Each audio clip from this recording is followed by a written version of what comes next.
السلام علیکم.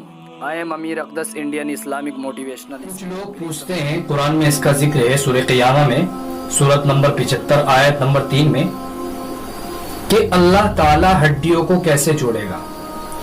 اللہ تعالیٰ ہڈیوں کو نہیں بلکہ پور پور کو جوڑ سکتا ہے. کچھ لوگ کہتے ہیں کہ اللہ تعالیٰ کیوں کہتا ہے کہ ہڈیوں کو جوڑ سکتا ہوں. آج کی سائنس یہ تسلیم کرتی ہے.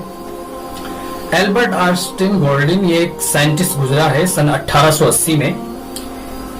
اس نے ایک ڈسکوری کی فنگر پرنٹ میتھڈ کے تعلق سے کہ انسان کے فنگر پرنٹ 2 کروڑ لوگوں میں بھی انسان کے فنگر پرنٹ یکساں نہیں ہو سکتے.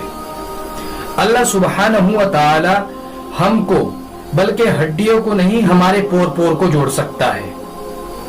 کچھ لوگ کہتے ہیں کہ اللہ تعالیٰ کیسے جوڑ سکتا ہے. قرآن میں اس کا ذکر ہے سورہ قیامہ میں سورت نمبر 75 آیت نمبر 3 میں اَيَحْسَبُ الْإِنسَانُ أَن لَّن نَّجْمَعَ عِظَامَهُ بَلَىٰ قَادِرِينَ عَلَىٰ أَن نُّسَوِّيَ بَنَانَهُ. اللہ تعالیٰ نے صاف صاف فرما دیا قرآن کریم میں کہ ہم انسان کی ہڈیوں کو بھی جوڑ سکتے ہیں اور اس کے فنگر پرنٹ بھی اس کو لوٹا دیے جائیں گے. تو اللہ سبحانہ و تعالی ہماری ایک ایک چیز کو جوڑ سکتا ہے. اور اللہ سبحانہ و تعالی فرماتا ہے چاہے کوئی ڈوب کر مرا ہو یا جل کر مرا ہو اس کو اس کے فنگر پرنٹ اور اس کی ہڈیاں اس کو لوٹائی جائے گی.